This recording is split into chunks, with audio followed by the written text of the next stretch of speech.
नमस्कार मित्रांनो, government schemes आणि नवीन अपडेटमध्ये आपल्या सर्वांचे स्वागत आहे। मित्रांनो, आज आपण आपल्या व्हिडिओसाठी लाडकी बहीण योजना अंतर्गत महिलांना मिळणारा तिसरा हप्ता याबद्दल संपूर्ण माहिती जाणून घेणार आहोत। कधी मिळणार महिलांना तिसरा हप्ता, किती तारखेला आणि किती वाजता मिळणार याबद्दल आपण आपल्या आजच्या व्हिडिओच्या माध्यमातून महिलांसाठी जाणून घेणार आहोत। तर मित्रांनो, व्हिडिओ तुम्ही शेवटपर्यंत नक्की बघा।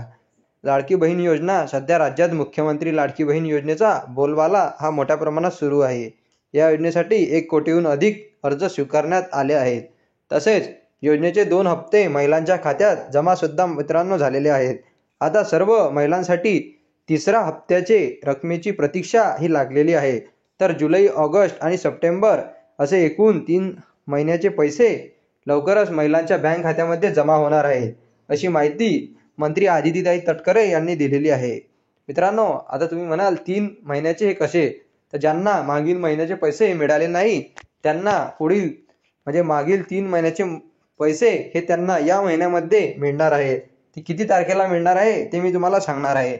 आणि ज्यांना 2 हप्त्यामध्ये पैसे मिळालेले आहे म्हणजे 3000 रुपये त्यांना मिळालेले आहे मागील 2 हप्त्याचे, तर त्यांना आता फक्त या चालू महिन्याचे म्हणजे सप्टेंबर महिन्याचे पैसे हे त्यांना मिळणार आहे। त्यांना फक्त 1500 रुपये हे मिळणार आहे। मित्रांनो, त्यांना हे आजपासूनच पैसे वाटप होण्याला सुरुवात होणार आहे। 19 सप्टेंबरला संध्याकाळपासून पैसे वाटप करण्याला महिलांना सुरुवात होणार आहे।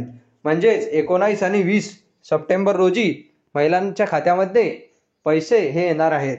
महिलांना 1500 रुपये, ज्यांनी मागील हप्त्याचे पैसे घेतलेले आहेत त्यांना 1500 रुपये आणि ज्यांचे मागील हप्त्याचे पैसे बाकी आहे त्यांना 4500 रुपये असे पैसे हे त्यांच्या बँक खात्यामध्ये डीबीटी लिंक बँक खात्यामध्ये केले जाणार आहेत।